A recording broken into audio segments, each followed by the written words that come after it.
We all love our gadgets, don't we? Tablets, laptops, computers, or whatever it is you love. But the big question is, when these things are done serving us, what happens to them? Where do they end up? Let's talk about e-waste, shall we? Electronic waste.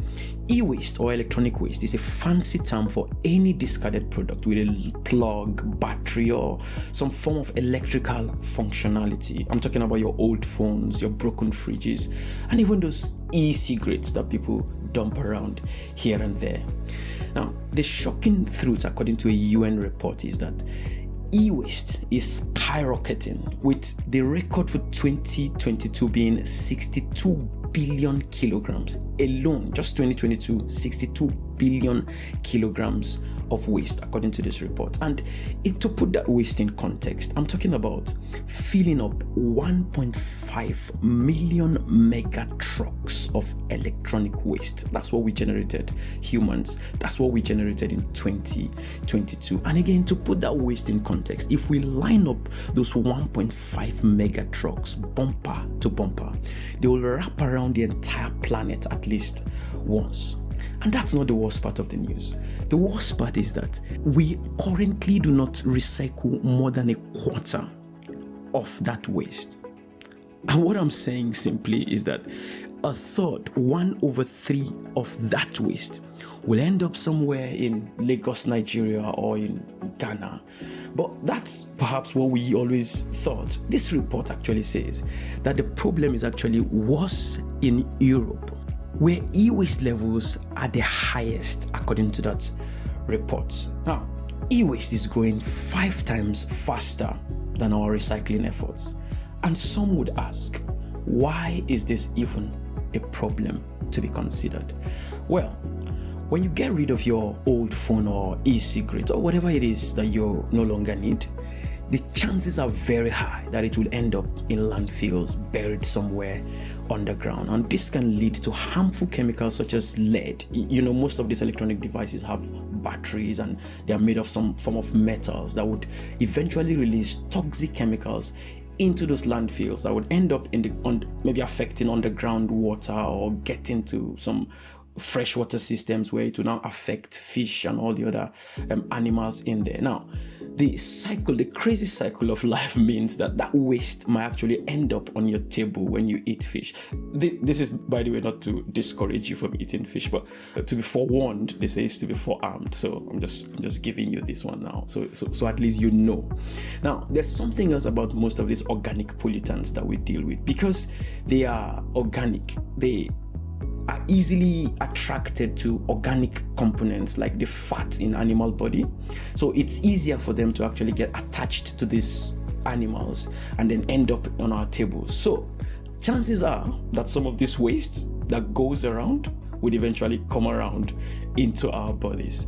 Now, with all this in mind, what can we as individuals do to help? As usual, I will always start these conversations by saying the bulk of the responsibility for meaningful change would always lie with governments and other responsible organizations. But as individuals, there are a few things we can do to help ourselves, and that's why I'm here. That's what I intend to achieve with this video. Number 1, choose durable products. Longer lives mean less waste, less mess.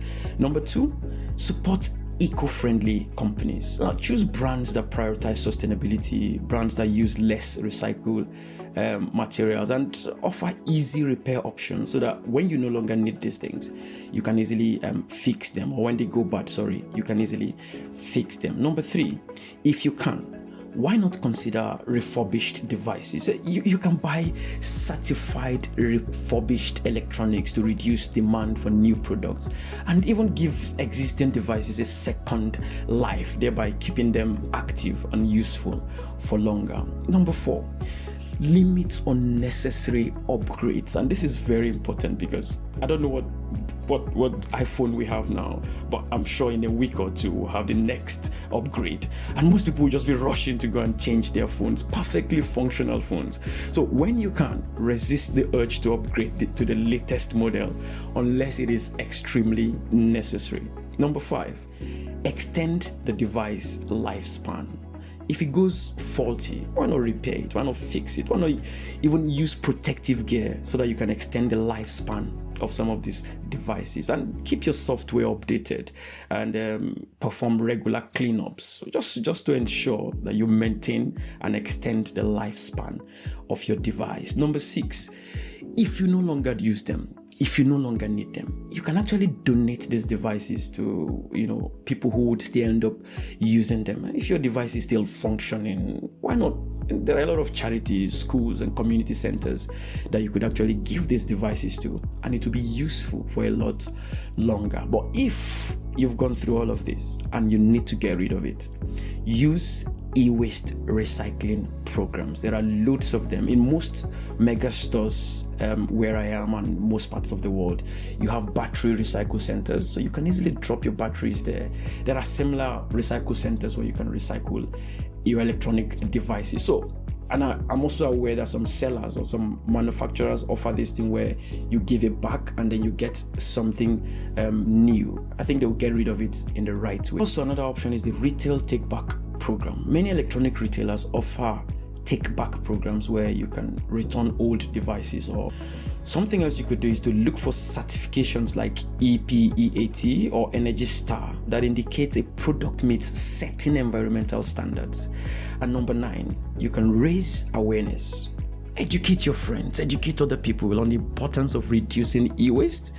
And a good place to start is by liking and sharing this video with your friends. Also, hit the subscribe button for more eco insights. Trust me, together we can make a difference. So let's start. And if you've already started, keep going. Cheers.